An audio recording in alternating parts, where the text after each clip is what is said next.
Dear students, in previous lecture we discussed the derivative of a function at a point. What is the condition for existence of a derivative at a given point?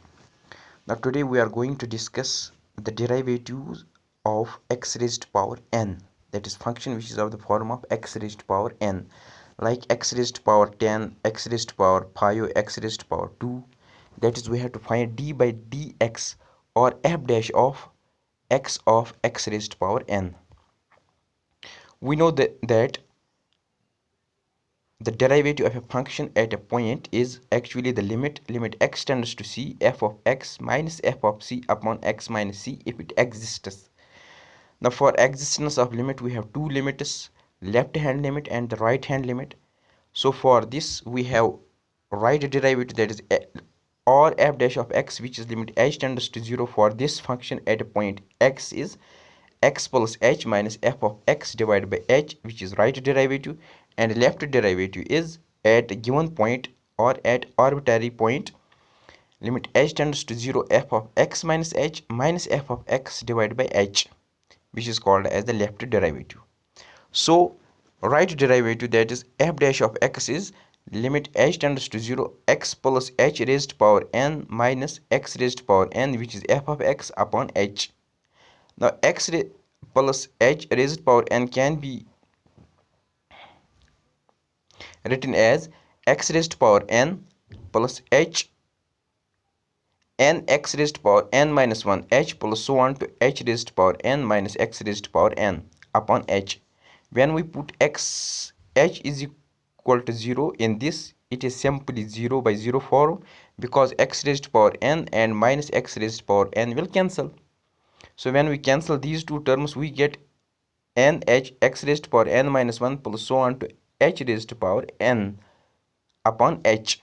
Now taking h common, it is simply h into n x raised to power n minus 1 plus h x raised to power n minus 2 plus so on to h raised to power n minus 1 upon h. This h and this h will cancel. We will get n x raised to power n minus 1 plus h x raised to power n minus 2 plus so on to h n minus 1. Now clearly this is polynomial in upon 1, this is polynomial in h, and there is only one term which is independent of h, that is n x n minus 1. So when we substitute h is equal to 0, we simply get n x n minus 1. So this is the right derivative. Similarly, you can calculate by this by putting f of x minus h minus f of x by h, the values of these two functions in this left derivative. We will get the same result, that is nx n minus 1, which implies that left derivative equals to right derivative. Hence the limit of derivative exists, which implies that derivative of this function, that is x raised to power n, which is of the form of x raised to power n, is f dash of x, or df by dx is nx n minus 1, nx n minus 1. Like if we consider x raised to power 5, we have to find its derivative. Its derivative is simply f dash of x is 5x raised to power 5 minus 1, that is 5x raised to power 4, because n is here 5. Or if we are asked to find the derivative of this function at x equals to 2, then derivative is f dash of x at general point is 5x raised to power 4, which implies that f dash of 2 is simply putting x equals to 2 in the derivative. That is df by dx at x equals to 2 is 5 into 2 raised to power 4, that is 5 into 16, which is 80. So 80 is the derivative of x raised to power 5 at x equals to 2. Now to check this, we will we will find its derivative by using the definition of derivative, that is by using the left derivative and the right derivative. We know that derivative at a point, if it exists, is f dash of c equals to limit x tends to c f of x minus f of c upon x minus c, if its limit exists, which implies that derivative at 2 x equals to 2 for x raised to power 5 is f dash of 2 equals to limit x tends to 2 f of x minus f of 2 x minus 2, provided this limit exists. For existence of limit, we have two limits. One is right limit for this, second one is left limit. So this means that corresponding we get two derivatives. One is called the left derivative and second one is called the right derivative. Now left derivative is L f dash of 2, which is actually limit x tends to 2 negative f of x minus f of 2 upon x minus 2, which can be written as limit h tends to 0 f of 2 minus h minus f of 2 upon 2 minus h minus 2. That is putting x equals to 2 minus h and letting h tends to 0. That is limit h tends to 0 f of 2 minus h minus f of 2 upon minus h. Now which can be written as limit h tends to 0 because f of x is x raised to power 5, which implies that f of 2 minus h is 2 minus h raised to power 5, f of 2 is 2 raised to power 5 and minus h. Now we can break this 2 minus h raised to power 5 as 2 raised to power 5 minus 5 into 2 raised to power 4 h plus so on to minus h raised to power 5. Here we have a minus b raised to power n, so it contains the negative and negative signs on alternate positions. That is, firstly we have positive, then we have negative, then positive, then negative. It is minus 2 raised to power 5. Now minus 2 cancels. It is minus 5 into 2 raised to power 4 h plus so on to minus h raised to power 5 upon minus h.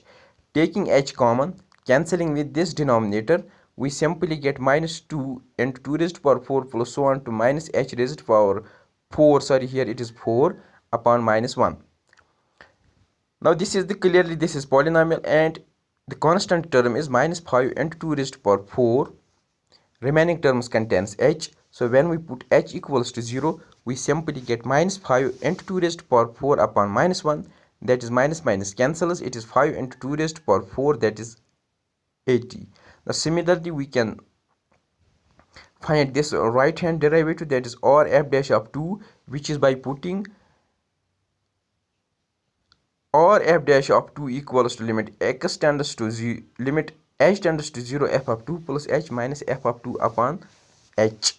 So in this, from this you can also get 80, which implies that left derivative equals to right derivative, hence derivative exists, which implies that f dash of 2 of f of x equals to 5, x raised to power 5 is simply 80. So in this way you can find directly or by this definition method the derivative of x raised to power n at any point. Now the second one is derivative of a constant function.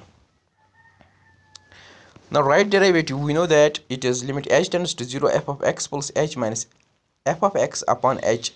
That is derivative of f at x, right derivative. Now we will put f of x plus h. Now f of x is constant, which implies that x plus h is simply c.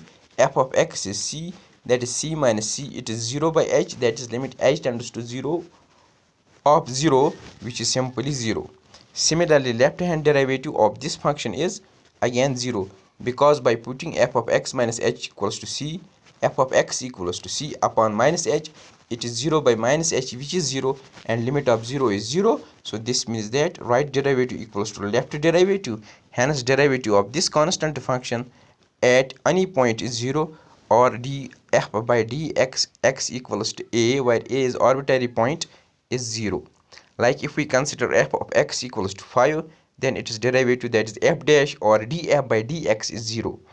Or if we are asked to find the derivative of f of x equals to 6, which is a constant function, at x equals to 2, we know that derivative of constant is 0 at any point, which implies that in particular derivative of this function f of x equals to c at x equals to 2 is 0. So inshallah in tomorrow's video lecture we will discuss the derivatives of trigonometric functions like sin x and tan cos x. So thank you.